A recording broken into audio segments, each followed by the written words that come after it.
Hi guys. Today we will analyze American Express stock, and calculate its intrinsic value using two different valuation models. Enjoy!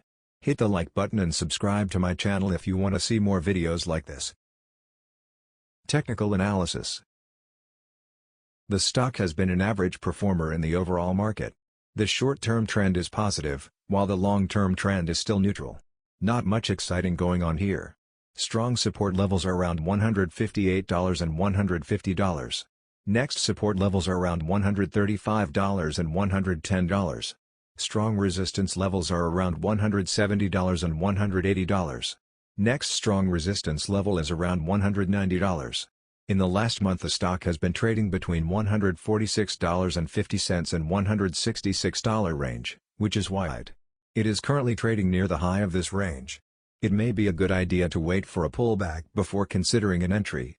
The stock has an average volume of 2.5 million. This is a good sign as it is always nice to have a liquid stock. Intrinsic value. Buy low, sell high. We have heard it many times before. But how to know when it's low, and when it's high?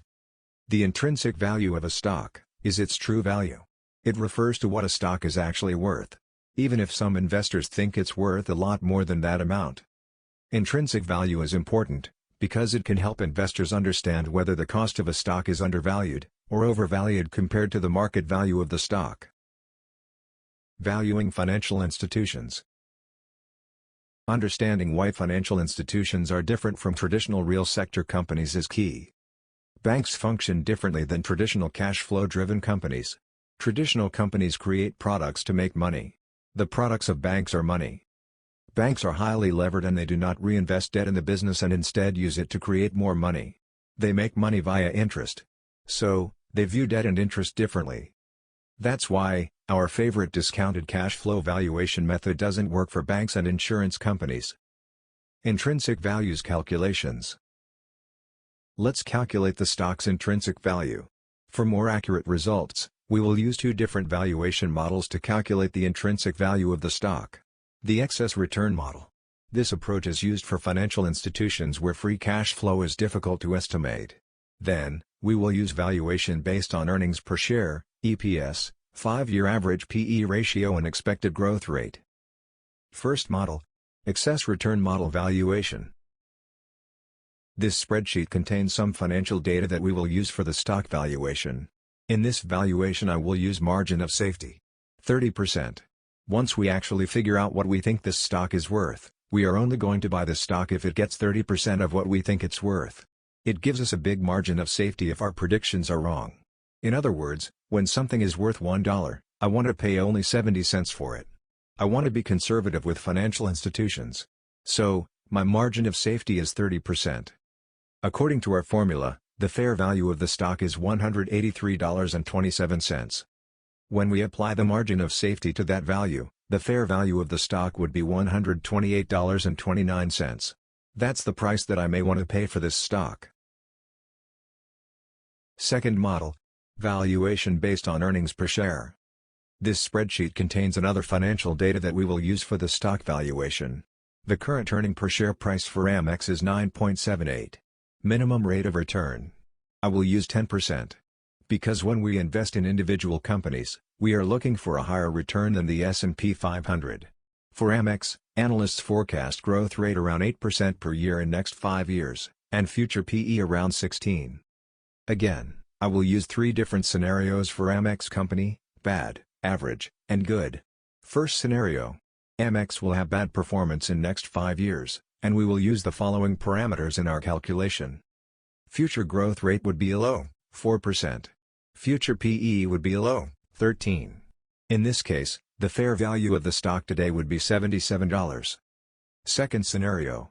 Amex will have average performance in next 5 years, and we will use the following parameters in our calculation. Future growth rate would be average, 6%. Future P/E would be average, 15. In this case, the fair value of the stock today would be $105. Third scenario. Amex will have high performance in next 5 years, and we will use the following parameters in our calculation. Future growth rate would be high, 8%. Future P/E would be high, 17. In this case, the fair value of the stock today would be $141. As you can see, today the stock is overvalued, $162, even if we expect the company's high performance in future. While the company has a medium profitability rating, there are some minor concerns on its financial health. Also, the stock is expected to show a small growth in the next 5 years, 6 to 8% yearly. Based on that, the stock looks overvalued at the moment.